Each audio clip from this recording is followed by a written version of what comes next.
Hello friends, திரும்பவும் ஒரு சுவாரஸ்யமான பதிவு. மார்கழி திங்கள் அல்லவா, மாதங்களில் மார்கழி, மலர்களில் மல்லிகை, இந்த மாதிரியெல்லாம் இந்த மார்கழி மாதத்துக்குன்னு நிறைய முக்கியத்துவம் கொடுக்கப்பட்டிருக்கிறது. சூரியன் தனுர் ராசி மண்டலத்தில் டிசம்பர் 16 முதல் ஜனவரி 14 வரை சஞ்சாரம் செய்யக்கூடிய மாதம் தான் இந்த மார்கழி மாதம். இதே மார்கழி மாதத்தில் 23/12 புதன் என்ற கிரகம் தனுர் ராசிக்குள் நுழைகிறார். மேலும் 20/12 டிசம்பர் மாதம் 20ஆம் தேதி சுக்கிரன் என்ற கிரகமும் இந்த தனுர் ராசி மண்டலத்துக்குள் நுழைகிறார். எனவே சூரியன், சுக்கிரன், புதன், செவ்வாய் இந்த 4 கிரகங்களுமே தனுர் ராசி மண்டலத்தில் குருவின் பார்வையை பெறப்போகிறது. மேலும் ராகு கேது அச்சுக்களுக்குள் எந்த விதமான மாற்றங்களும் இல்லை. சனி என்ற கிரகம் அதே மீனராசியில் இருக்கிறார். மேலும் குரு என்ற கிரகம் வக்ரகதியில் மிதுன ராசியில் அமர்ந்திருக்கிறார். இந்த கிரக நிலைகள் இந்த மார்கழி மாதத்தில் 12 ராசிக்கும் என்ன சொல்ல போகிறது என்பதை இப்பொழுது விவரமாக காண்போம்.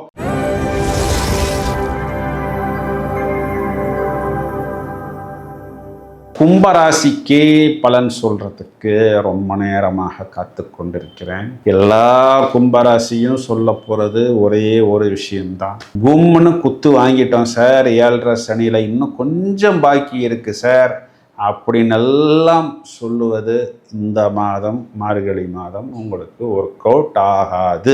இந்த மாதம் கும்பராசி 6 பால் பிடித்தால் 6 பாலும் 6 36 ரன்னுங்கிறது மட்டும் இல்லாமல் இதில் 2 வைடு 2 நோ பால், அதில் ஒரு 6, அதில் ஒரு 10 ரன் எக்ஸ்ட்ரா வந்தால் எப்படி வருமோ அதற்கு நிகரான பலனை ரொம்ப நாளைக்கு அப்புறம் கும்பராசிக்காரர்கள் பெறுவார்கள். பெறட்டும், டச்வுட். பிரபஞ்சம் அவர்களுக்கு தூக்கி கொடுப்பதற்கு தயாராக இருக்கிறது. மாதத்தின் தொடக்கத்தில் இவர்களுக்கு 10ஆம் இடத்தில் புதன் சுக்கிரன், பிறகு 11ஆம் இடம் லாபஸ்தானத்தில்.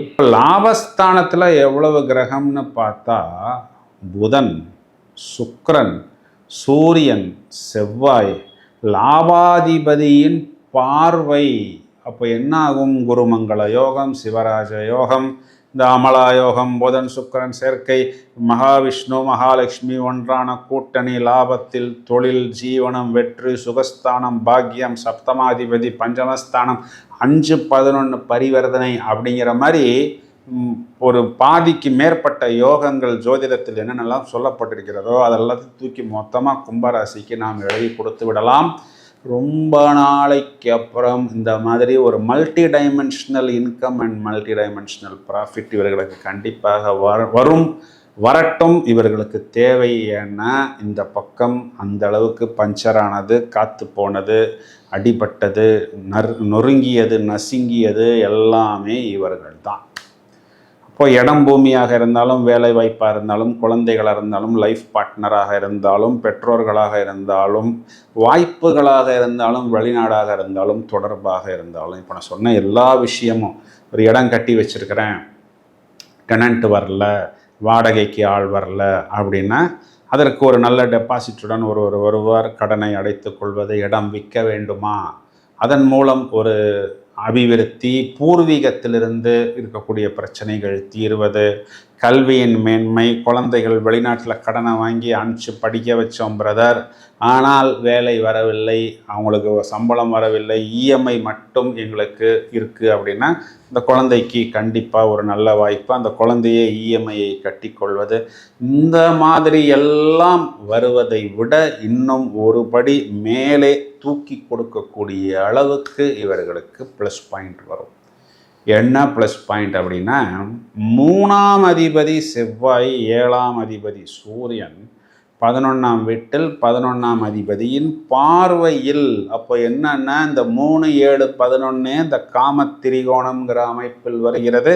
ஏன்னா சுக்கிரன் அடுத்து 12ஆம் இடம்னு சொல்லக்கூடிய சயனஸ்தானத்திற்கு வரப்போகிறது. அப்போ என்ன ஆகும் அப்படின்னா, புது தொடர்பு, புது கனெக்ஷன், புது பாய் ஃப்ரெண்டு, கேர்ள் ஃப்ரெண்டு, நடு வயதில் இருக்கக்கூடிய நபர்கள், திருமணமான நபர்களாக இருந்தாலும், வயதில் மூத்த நபர்களாக இருந்தால் உங்கள் இன்வெஸ்ட்மெண்ட்டுக்கு 1 போட்டால் 10 போட்டால் 100 அப்படிங்கிற மாதிரி கொஞ்சம் உங்களை டீவியேட் பண்ணக்கூடிய அளவுக்கு, உங்களை டிஸ்டர்ப் பண்ணக்கூடிய அளவுக்கு அவர் காமிக்கக்கூடிய ஆசை வலையில், அந்த வலை ஒரு நிதி வலையாக இருக்கலாம், இல்லைன்னா ஒரு MLM வலையாக இருக்கலாம், இல்லைன்னா ஒரு காதல் காமம் வலையாக இருக்கலாம்.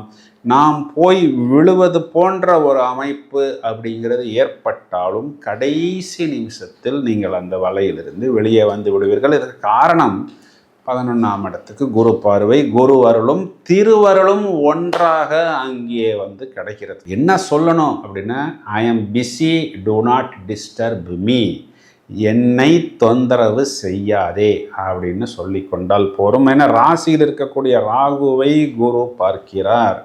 அப்போது உங்களுக்கு பராக்கிரமத்தை தூண்டி விடுவார். நீங்களும் வேகமாக விவேகமாக செயல்படுவீர்கள்.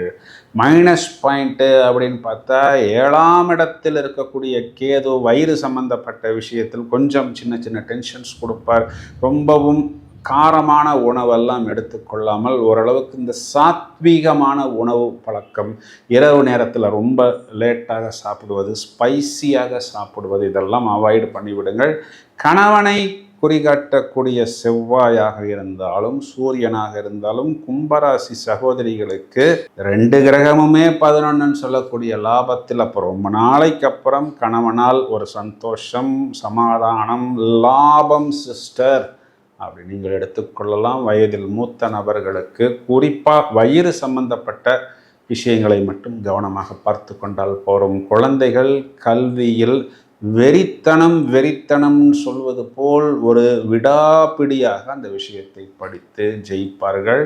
மாற்றி யோசிப்பார்கள், பொதுமாதியாக சிந்திப்பார்கள், தயாராகி விடுவார்கள். சார் எல்லாமே சூப்பர் சார், ஏதாவது மைனஸ் சொல்லுங்கள் சார் அப்படின்னா சொல்கிறதுக்கு இல்லை. என்ன பண்ணலாம்?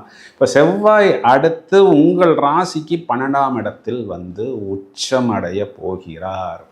அப்போ என்ன பண்ணுவார் அப்படின்னா, கண்டிப்பாக உங்களுக்கு ஏதாவது ஒரு பிரச்சனையை கண்டிப்பாக கொடுப்பதற்கு அவர் தயாராக இருக்கிறார். அதை செப்பரேட்டாக ஒரு வீடியோவாக நாங்கள் தயார் செய்து அதனை இப்பொழுது அப்லோடு செய்ய போகிறோம். நிறைய வீடியோஸ் தயாராகி கொண்டிருக்கிறது. தொடர்ந்து இணைப்பில் இருங்கள். Thank you friends.